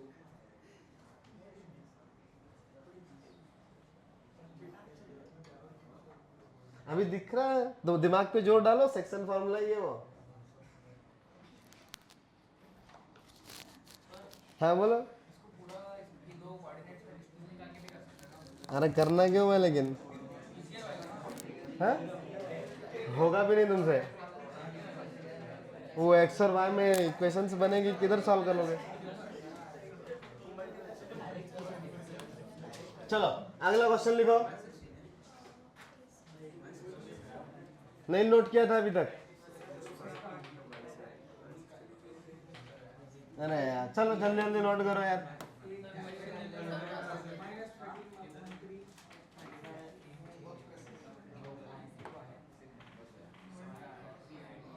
ठीक है, क्वेश्चन लिखो।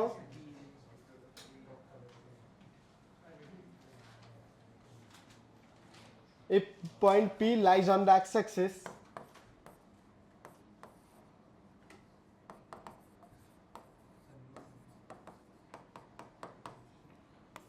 if point P lies on the x-axis, then find the ratio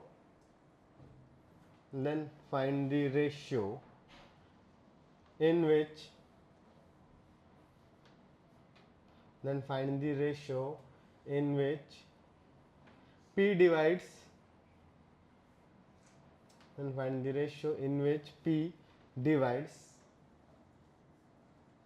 the line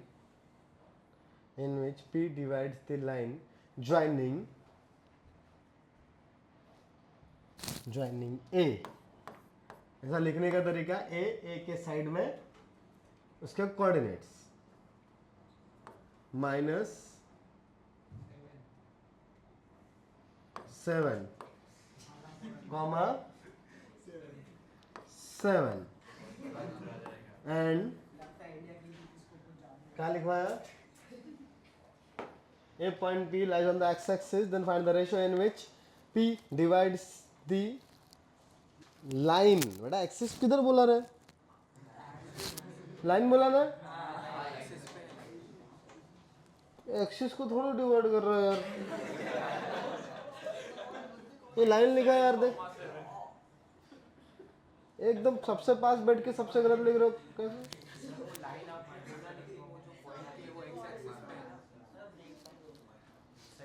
If point P lies on the x-axis, then find the ratio in which P divides the line joining A -7, and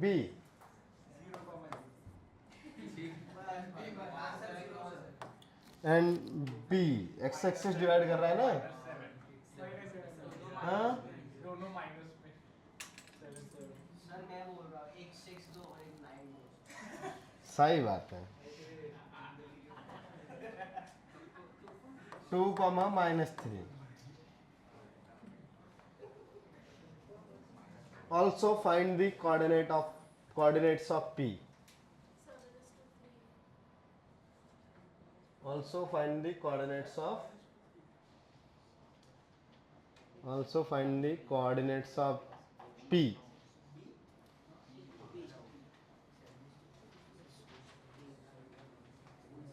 बड़ा axis को नहीं divide कर रहा, line को divide कर रहा है। मन से नहीं क्वेश्चन को बदलने का, लिखते लिखते क्वेश्चन ही बदल देते हो अपने हिसाब से, ऐसे थोड़ी होता है यार।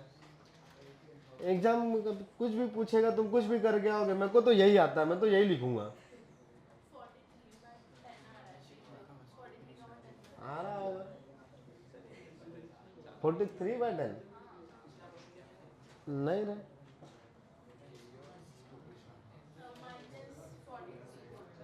वो हो सकता है।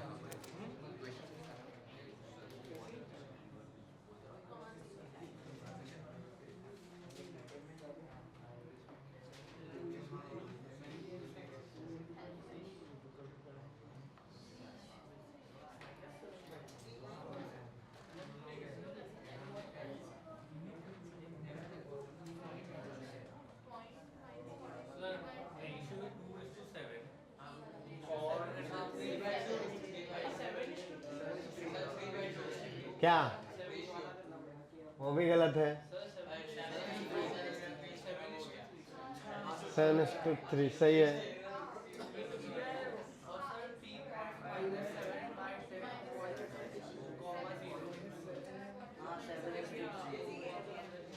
सेवन टू थ्री आ रहा है ना?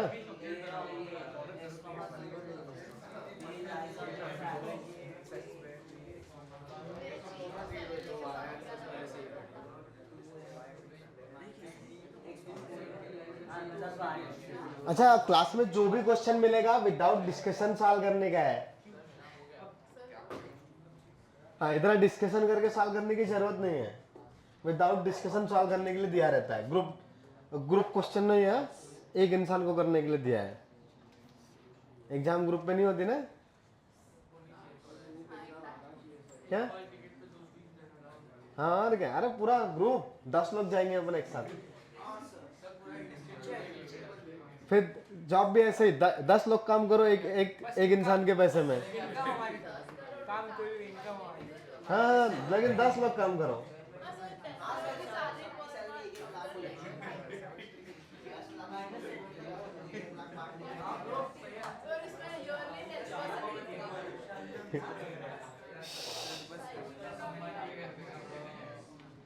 चलो इसको देख ले। तो एक्स एक्सिस की क्या बात है, इन्होंने क्या बोला है, हाँ एक्स एक्सिस इसको कट कर रहा है ना, तो भाई एक्स एक्सिस की कुछ खास बात होती है क्या? ए लास्ट बेंच, ऊपर देख लो अभी, ऊपर देखने का। हाँ ये पॉइंट दे के रखा है ए, इधर दे रखा है बी, तो -7,7 दिया है ए, बी दिया है 2,-3। अब इन्होंने बोला है कि एक्स एक्सिस इसको इंटरनली डिवाइड कर रहा है या एक्सटर्नली, कुछ बोला नहीं, कुछ भी कर रहा है। तो मान लो कि इधर एक्स एक्सिस पे कोई पॉइंट है पी, तो एक्स एक्सिस के पॉइंट्स का कुछ खास बात,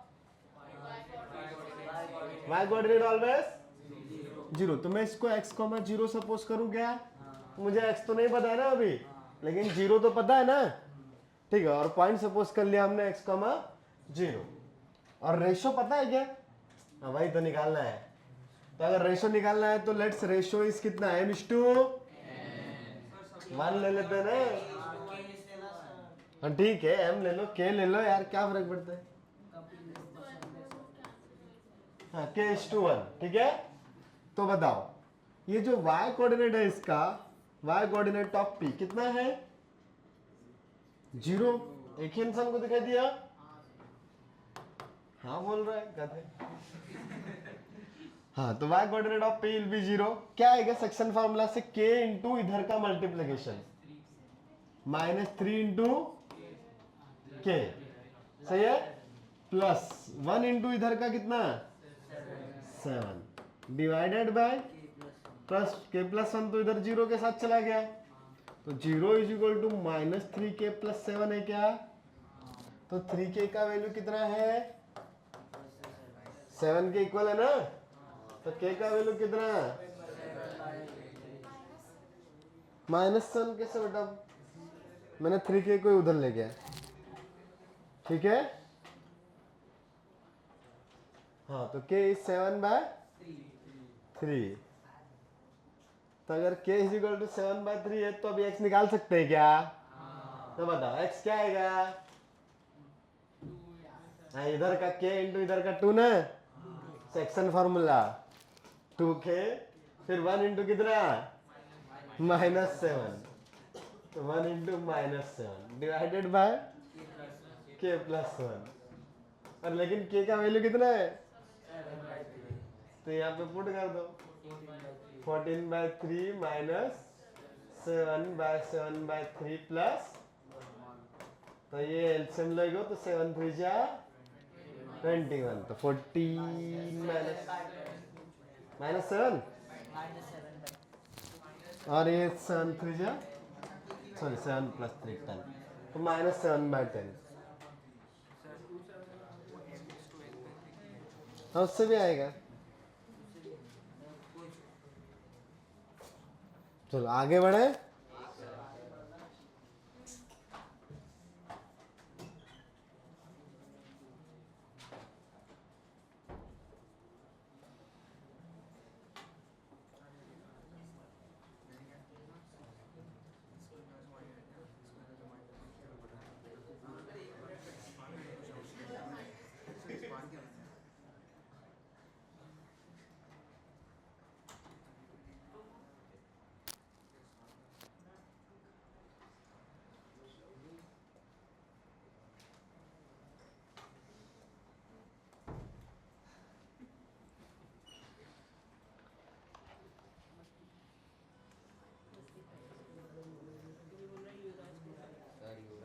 डेली का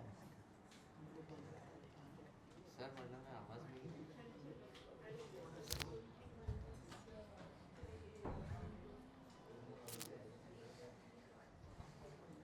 आगे बढ़े थोड़ा सा।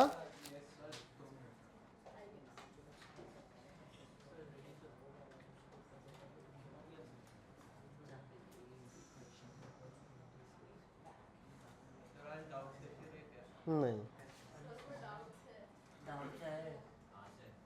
आज है एक्चुअली सर एक घंटा सर अभी भी चालू करें तो भी डाउट सर बहुत डाउट है सर सही में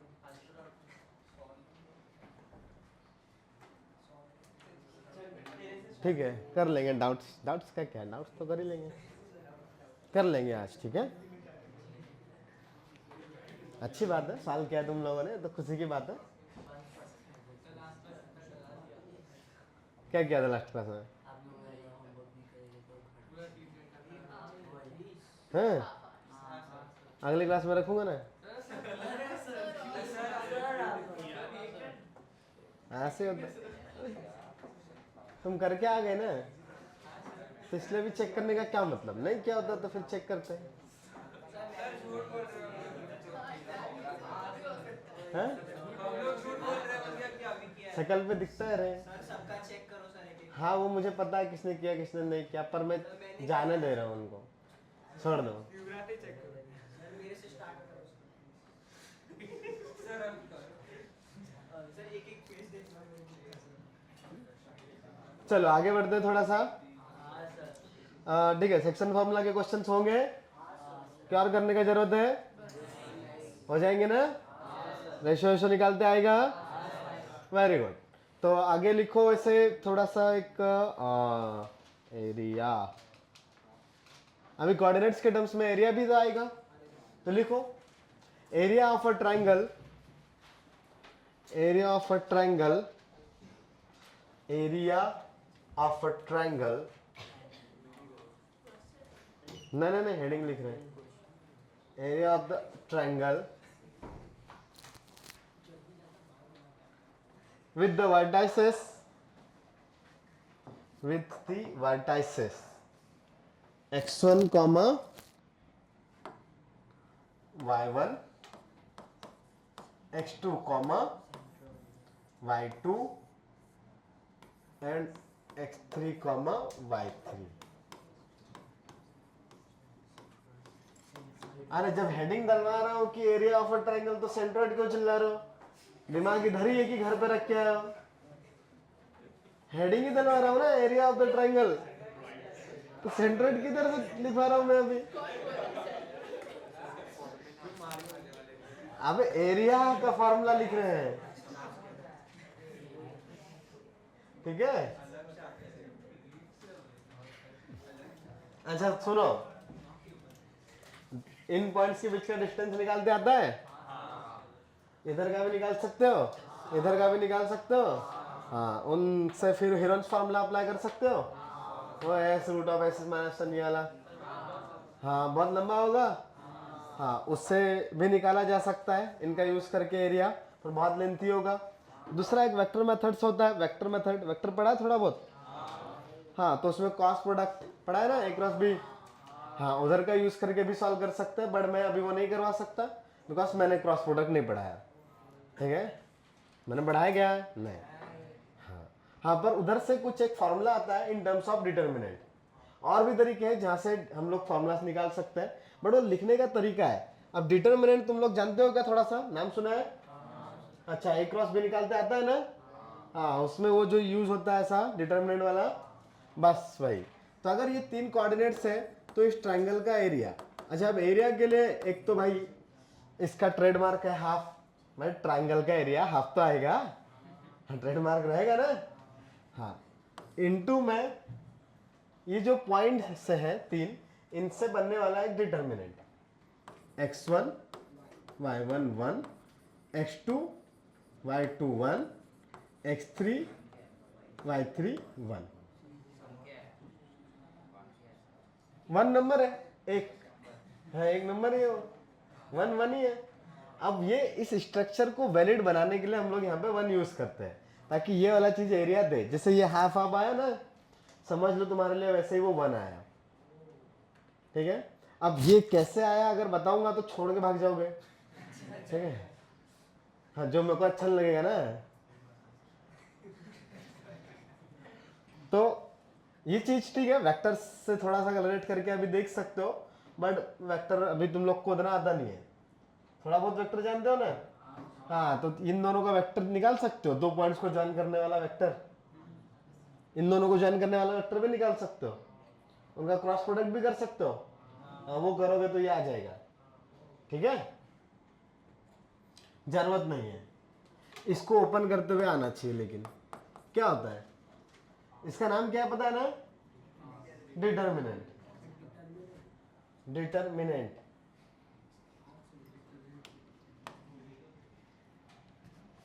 अरे हाँ ना यार, कैसे गलत गलत काम करते हैं अपन। चलो अभी देखें इधर। हाँ भाई, डिटर्मिनेंट। डिटर्मिनेंट, अच्छा एक चीज और, एरिया नेगेटिव हो सकता है क्या कभी? नहीं, तो ऑलवेज पॉजिटिव। तो ये वाला जो था वो है डिटर्मिनेंट। ये डिटर्मिनेंट नाम का एक टॉपिक है अपने मैथ्स में, हम पढ़ेंगे उसको आराम से। मैट्रिक्स और डिटर्मिनेंट नाम का कुछ है। और ये वाला जो चीज है वो है मॉड। मॉडुलस पढ़ा है ना? हाँ, तो इसको ओपन करने का भी तरीका भी है। एक तो ये हाफ आ जाएगा डायरेक्टली, ठीक है। अब हाफ के साथ में कैसे ओपन करते हैं बताओ, फिजिक्स में सिखाए तो? हाँ, रो और कॉलम समझते हो ना? कौन होता है रो? ऐसे वर्टिकल वाली, हॉरिजॉन्टल वाली? हाँ, इसको रो बोलते हैं और इनको कॉलम। किसी को कंफ्यूजन नहीं है ना? Very good. तो किसी भी रो या कॉलम का यूज करके हम लोग ओपन कर सकते हैं। जैसे मैंने लिया x1, ठीक है, तो इस x1 के साथ में उसका खुद का कॉलम और रो छोड़ दो। जो 4 लोग बचे हैं उनका क्रॉस मल्टीप्लीकेशन, मतलब ये वाला पार्ट। हाँ, तो y2 इंटू 1 कितना बचेगा? ए चल उठो, चल युवराज उठ, युवराज नाम है ना तुम्हारा, चल जाओ जाओ जाओ। अरे सॉरी का तो फर्क ही नहीं पड़ता अपने को। हाँ, गेट मैं खोल कर दूं? नहीं सर जा। हाँ हाँ हाँ, वेरी गुड।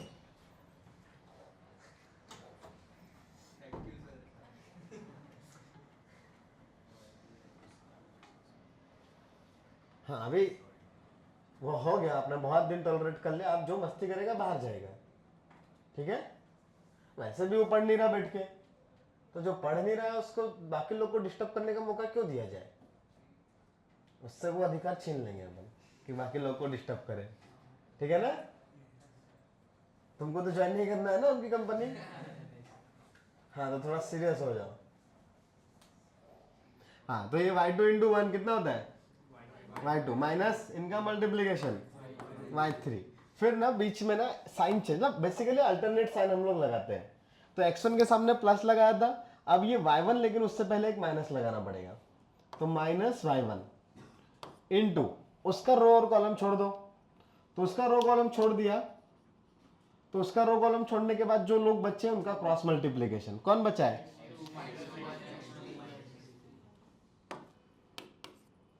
हाँ, तो यहाँ पे क्या आ जाएगा? x2 x3 फिर प्लस 1, ये वाला रो कॉलम छोड़ देंगे तो क्या आएगा? x2 into x2 y3 minus हाँ x3 y2। ऐसे ही है, सही है। अब इसको थोड़ा और रीअरेंज करूं अगर मैं, तो इधर लिखूं क्या?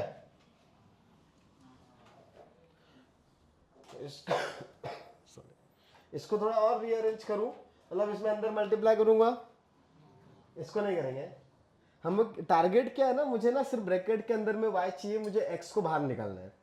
तो जैसे इसमें x बाहर निकला हुआ है ना, x1 into y1 y2, y1 minus y2, x1 into y2 minus y3 है। इधर इनमें भी तो दिख रहा है ना, अंदर में कहीं पे x है। इधर में मल्टीप्लाई करो, इधर में भी ओपन करो, फिर सारे x वालों को साथ में लाओ और फिर उसको रीअरेंज करके x कॉमन निकाल लो, तो ये बड़ा सुंदर सा दिखता है। ये हाफ जो था बाहर वो रहेगा ही। ये पहला वाला term as it is, x1 into y2 minus y3, अगले वाले में प्लस x2, फिर 2 के बाद आता है 3 के बाद वापस आ जाएगा 1 y1, फिर प्लस x3 हाँ इंटू, अच्छा पैटर्न देखो, 1 यहाँ पे ना 3 लोग हैं, 1 2 3, तो 1 के बाद आता है 2 के बाद 3 के बाद वापस से 1 इधर, ठीक है। 1 के बाद 2 के बाद 3 के बाद गिनती खत्म। साइक्लिक पैटर्न्स बेसिकली ऐसी चीजों को हम लोग बोलते हैं, तो 1 के बाद हमेशा 2 आएगा, 2 के बाद 3, 3 के बाद वापस कौन सा आ गया, 1 आ गया।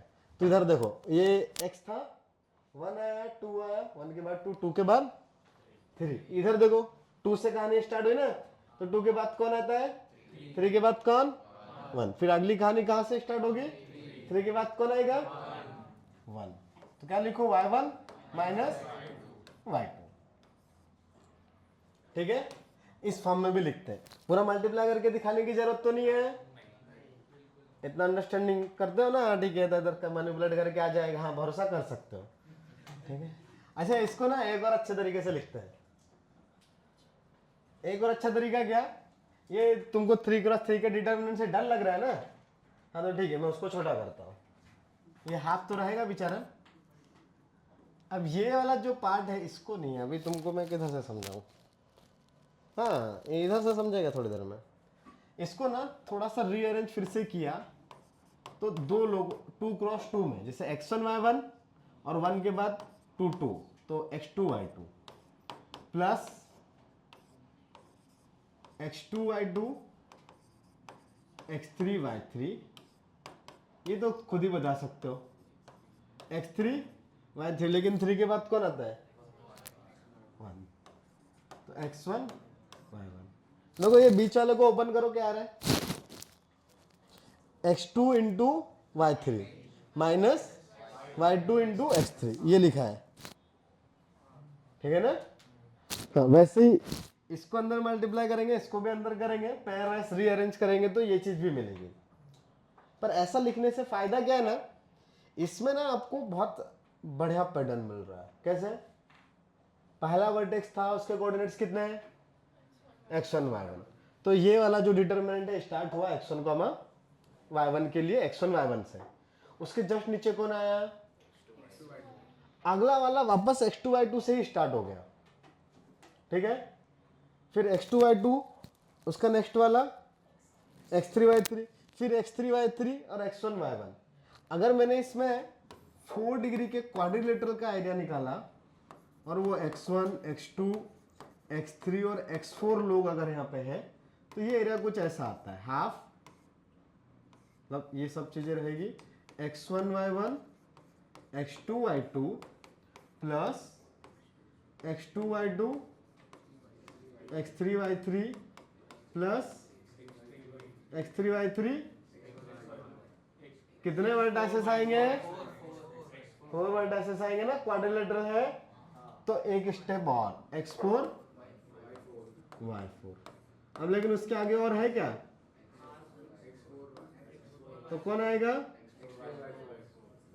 हाँ x4 y4 इधर x1 y1, और ये मॉड तो रहेगा ही। ठीक है, हाँ तो अपने को इस पैटर्न का भी जरूरत पड़ता है ताकि हम लोग और कंटिन्यूअस चीजों को लिख पाए। ठीक है, अब उसका यूज करके अभी ये वापस मूव करूंगा मैं ऊपर, बट एक जनरल चीज लिख रहा हूं। तो अगर ऐसा ही मैंने एन साइडेड फिगर लिया, एन साइडेड समझते हो, कितनी साइड होगी उसकी, एन, वर्टेक्स कितने,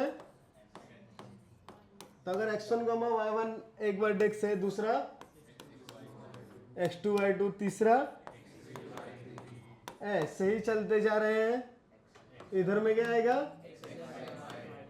xn y, तो इसका एरिया बता सकते हो क्या, हाफ आएगा। फिर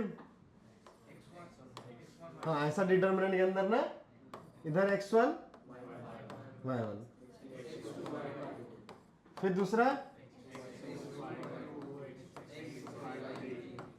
ऐसे चलता रहेगा, कहां तक, लास्ट में क्या आएगा, हाँ xn yn x1 y1 मिल गया, वापस कहानी खत्म, राइट, समझता है क्या। और अच्छा इनको ओपन करते आता है ना सबको, हाँ मतलब ये कुछ ऐसा है, 1 से 2 पे गए, 2 से 3 पे गए, 3 से 4 पे गए, घूमते घूमते वापस n से 1 वापस सेम पॉइंट पे आ गए, तो चीजें कंप्लीट हो गई। ठीक है, हाँ नोट कर सकते हो। ओ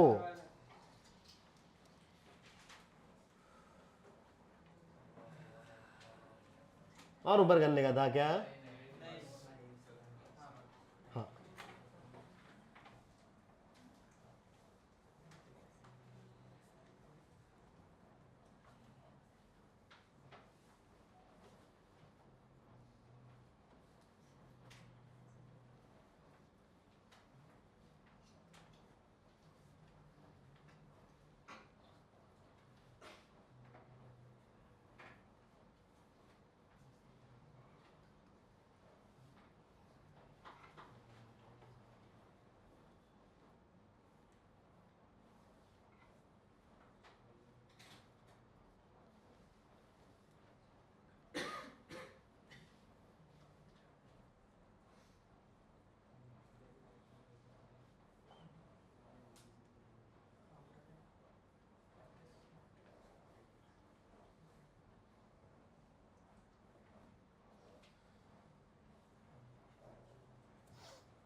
हो गया।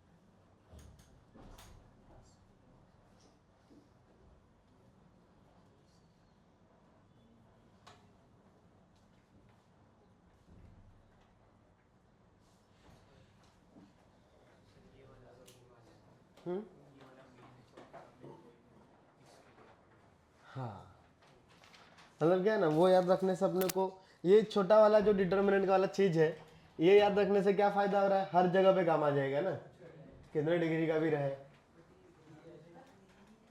मतलब कितने भी वर्टाइसेस वाला पॉलीगॉन रहे, काम हो जाएगा अपने पास। ठीक है,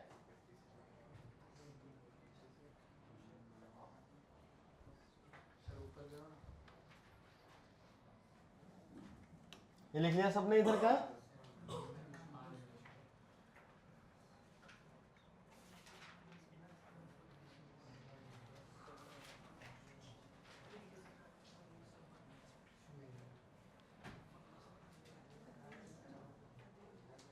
नहीं लिखा था?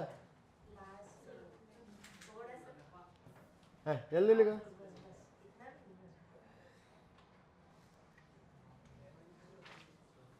हाँ सर, सर कोई तो कुछ बोल रहा है।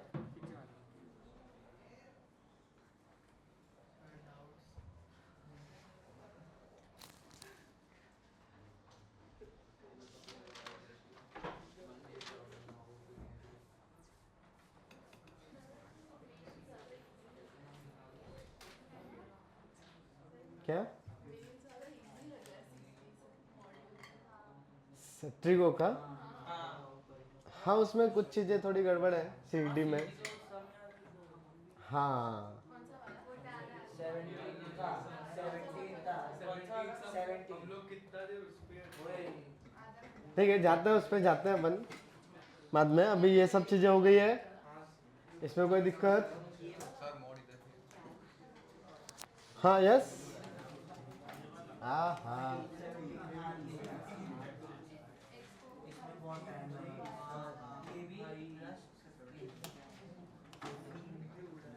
मॉड है एकदम, बिल्कुल मॉड है।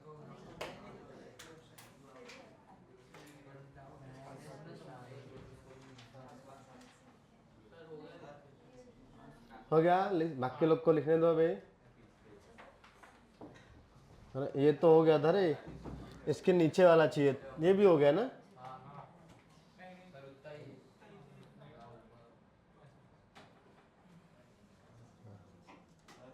हाँ हाँ जाओ।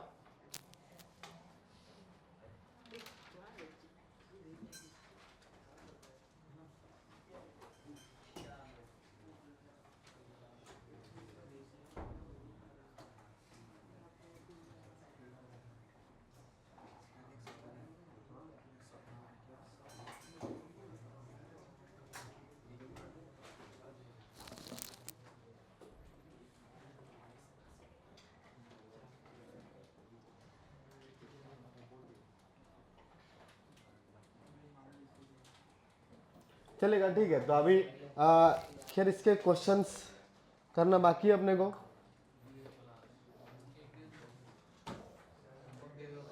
ठीक है। इसके क्वेश्चंस हम लोग करते हैं नेक्स्ट क्लास में, और इसके आगे की चीजें भी नेक्स्ट क्लास में पढ़ते हैं। अभी हम लोग करते हैं डाउट्स, ठीक है।